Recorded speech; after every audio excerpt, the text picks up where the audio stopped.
Hey guys, this is Marius from LF Audio, and today I want to dive into a video showing a very simple circuit demonstrating why a preamp buffering device like a DD Audio ZVL, the LF Audio WVC, the multi-amplifier synchronizer that we'll be releasing soon, and other active devices actually improve the signal quality going into your amplifier and are a much better alternative than using a traditional passive RCA box. Sometimes they're called cock boxes or other names.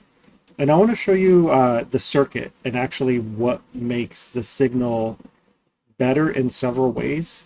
I've recently seen some conversations about the DD Audio ZVL, what it is, what it isn't.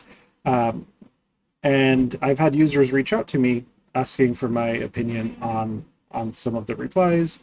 And the best thing I could do right now is just to show the theory behind it.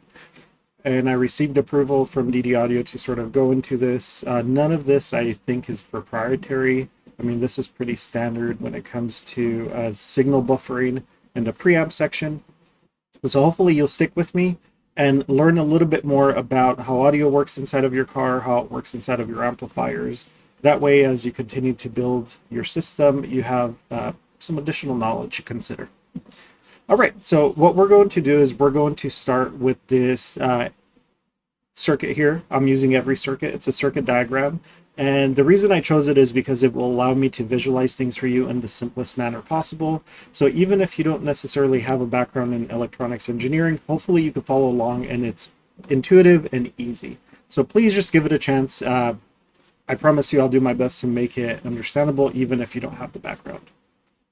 So we're going to start off with an AC signal generator. We're going to start off with a 1 volt amplitude, and we're going to start off with a 1 kilohertz signal. This, let's say, is your DSP or your radio putting out this 1 volt, 1 kilohertz sine wave going to your amplifier. Now, the one thing I want to share that a lot of folks may not know is that inside of your source unit, usually, again, it's your DSP or your radio, we have what are called capacitors. So the point of using a capacitor in the circuit is to literally block a DC signal.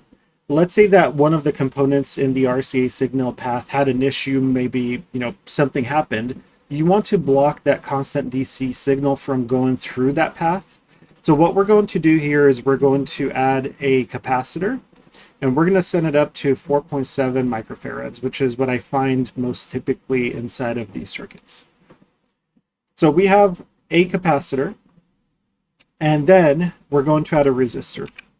So capacitor limits the amount of energy that can get transferred in one direction in DC before it gets blocked, and a resistor basically impedes the signal. It creates resistance.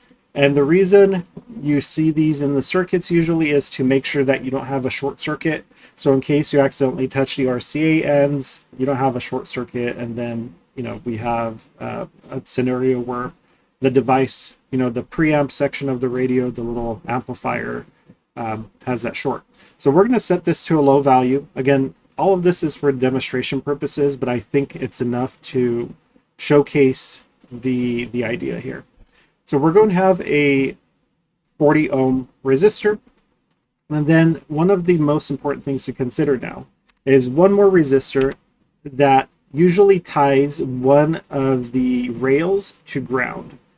And usually what I see for the most part is about 47 kilo ohms of resistance here. So we're going to go ahead and simply put 47. Now, let's go ahead and finally add one more resistor, which is probably the most important to understand. This resistor is going to represent the preamp section of your amplifier. So on the left here, everything that we see on the left is your radio or your DSP.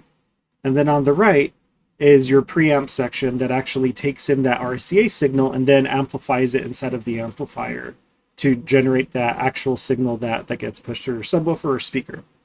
For all intents and purposes, I'm going to go ahead and put a 20 kilo ohm, that's what I see, quite often, a 20 kilo ohm resistor to represent a 20 kilo ohm preamp section of an amplifier.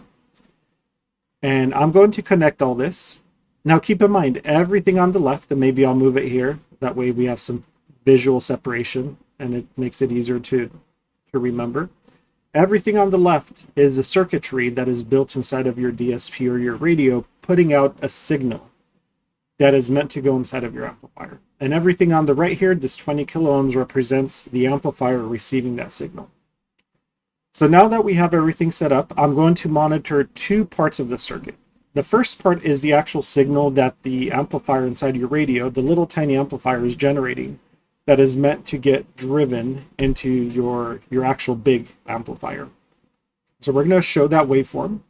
And finally, we're going to look at this part of the circuit, which represents the actual signal going into the amplifier. Again, you don't have to understand electronics engineering here, but what we can see is that we have several paths that the voltage can take, or the energy can take. And if we start simulating this, right away we're going to see something interesting, right? Because we have this additional path to ground here, the waveform coming out is not necessarily 100% caught by your amplifier, because it has some resistance. Now, usually this is why you have the gain on your amplifier, so you're able to accommodate for this, right? The gain can drive up that signal and match it perfectly with the input. We won't go there. For now, all I want to show you is that visually we could see a little bit of energy going through this safety resistor here. We could see the energy going mostly through the preamp section, and then we can see it going in and out of this capacitor. Now, I'm going to show you a topic that's a little bit more advanced. When we have a capacitor and we have a resistor like this, right? We create what is called an RC, high-pass filter. For all intents and purposes, what this happens is, or what this does, when you combine the resistance of your preamp section and that ground capacitor, that ground resistor and the capacitor, you create a frequency by which anything under that gets attenuated, and you also get phase shift. I did a video on this before, but again, I want to make it as simple as possible. So what I'm going to do is I'm going to actually take this 1 kilohertz signal. So let's go ahead and stop the simulation. We're going to restart it. And I'm going to slowly dial it back from 1 kilohertz down to 20 hertz. And what you're going to notice is something very, very interesting. So let's start the simulation again. Take this 1 kilohertz here. And now let me dial it down to 20 hertz, which is where a lot of our bass heads are playing nowadays. And I'm also going to speed up the simulation a little bit.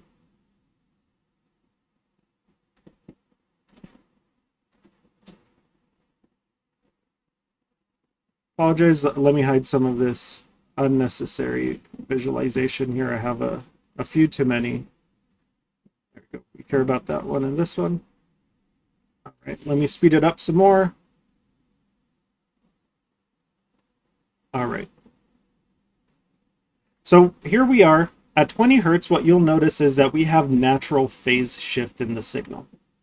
The 20 hertz signal is slightly behind what the amplifier sees, what the head unit is putting out.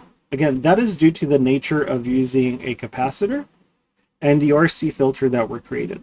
Now, if I bump that up once again, up to where we were, let's say 1 kilohertz, that offset is almost indistinguishable, right? You can't really tell that we have phase shift. But the lower the frequency, the more phase shift starts actually becoming prevalent and something that you may want to consider. It's just what happens when you use capacitors in line like this to block DC. So we've established that the very circuit design itself that you do not control, this is what is built into your DSP or radio, is already manipulating the signal based on the frequency that you're pushing out. All right. Now, let's try and understand why using an active RCA splitter is actually going to be more beneficial than using a passive one. I'm going to stop the simulation. And I'm going to pretend I have an RCA repeater box, right? So this is, like I mentioned, something that just has a bunch of different RCA wires, and they loop in and they loop out into all of your amplifiers. I could either make a bunch of copy of these, or what I'm going to do is do a simple math. Let's pretend we had 20 amplifiers, all at 20 kilo ohms of resistance. If we do 20 divided by 20, that means the final resistance that the circuit is going to be seeing is going to be 1 kilo ohm. So let's try and figure out what happens when we change the resistance of the circuit on this side. Again, we're going to be at 20 hertz. We already have a little phase shift. And now we're going to reduce the final resistance, mimicking having a bunch of amplifiers in parallel. We're going to go down to 1 kilohertz. Hopefully, you could see something significant has happened. One, our phase shift is now significant. The green line, which represents what our amplifier is seeing, relative to the blue, which is being outputted by the radio or the DSP, the phase has shifted dramatically, and we have significant attenuation, which means the voltage of the signal, the total voltage, is now, as we can see, cut in half. Again, there are calculators to show you all of this if you want to dive into detail, but I promise I'm going to keep this very, very simple for you guys. So what we could see is that if you use a traditional cock box, RCA repeater box, whatever you want to call it, and you have a bunch of amplifiers in parallel, you take the total impedance of all of the amplifiers, right? And then you basically divide it down to get a final resistance. So when your radio or your DSP sees 1 kilo ohm of final resistance, the RC filter circuit that is built on the output section of that is going to shift your phase at the lower frequencies, and it's going to attenuate your signal. Now, you may ask, what happens at a higher frequency? Let's go ahead and push this up back to 1 kilohertz. And I'm going to slow it down again just so we could zoom in. Again, we can see the phase shift is very, very limited, but we have some attenuation too. So it's not that prevalent.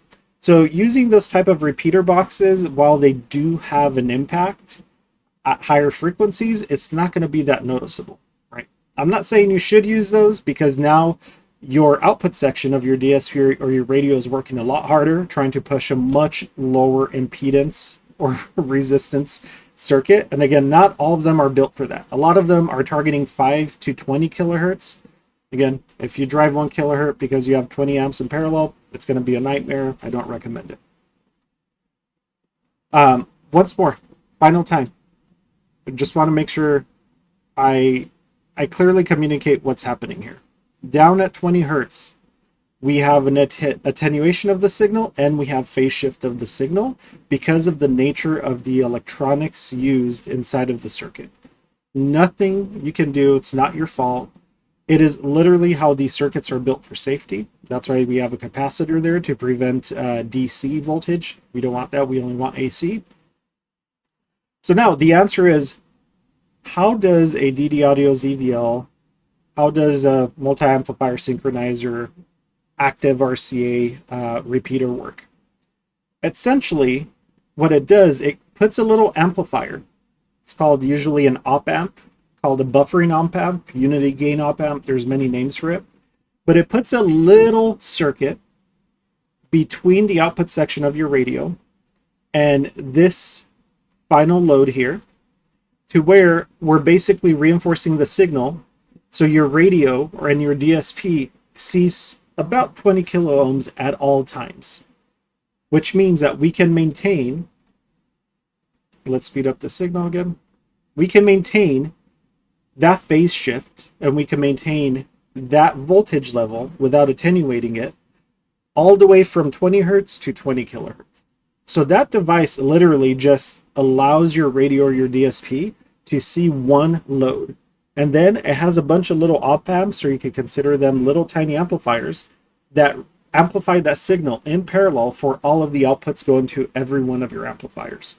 For all intents and purposes, it basically takes that signal and repeats it and buffers it again and again and again. Now, the goal with this video was to show you that the electronics inside of your radio or your DSP are affected based on the final load they see on your amplifier side. When you have one amplifier at one particular load, it's going to behave one way.